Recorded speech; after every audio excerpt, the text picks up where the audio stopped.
Hi, this is Jennifer Soames, TBI survivor and advocate, and soon-to-be author with my book about living with a TBI.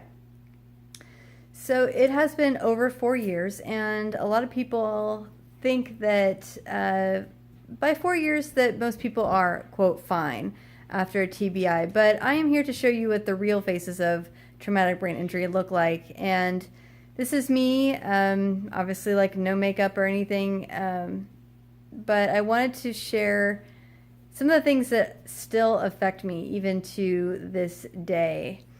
One of the big things that I've mentioned in the past is sleep. Now, sleep has eluded me quite a lot since my traumatic brain injury, and it is still incredibly sensitive. Last night I went to bed a little bit early because I spent all day today at a yoga conference, and I've got 2 more days of that. And so I went to bed early knowing that I would have to get up and leave early.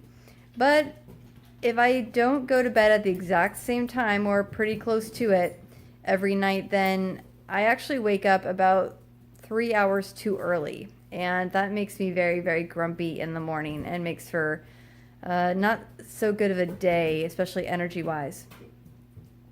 Another thing that you may not be aware of is some of the things that I've had to change for me, and that includes my yoga practice.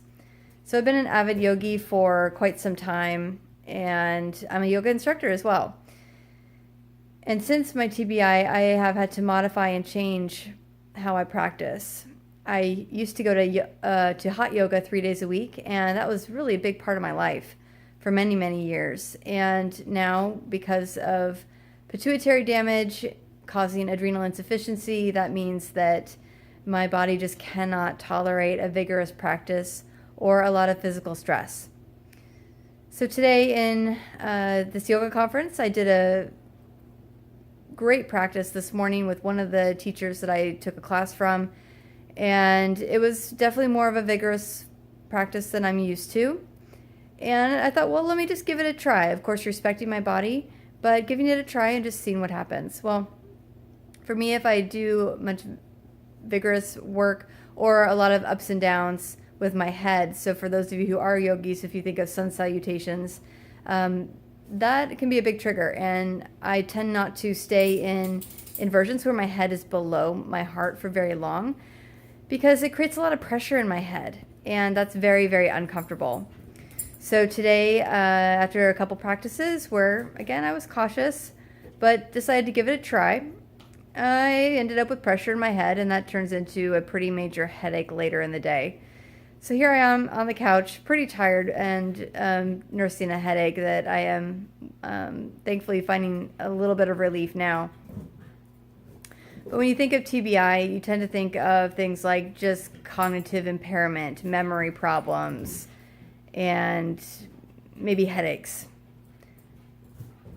There are a lot of other repercussions too. So this is what it's really like to live with a TBI even over 4 years later. At least this is my reality, and I'm the only person that I can speak to when it comes to that. But just a few things that I thought I would share, because this is what it's really like.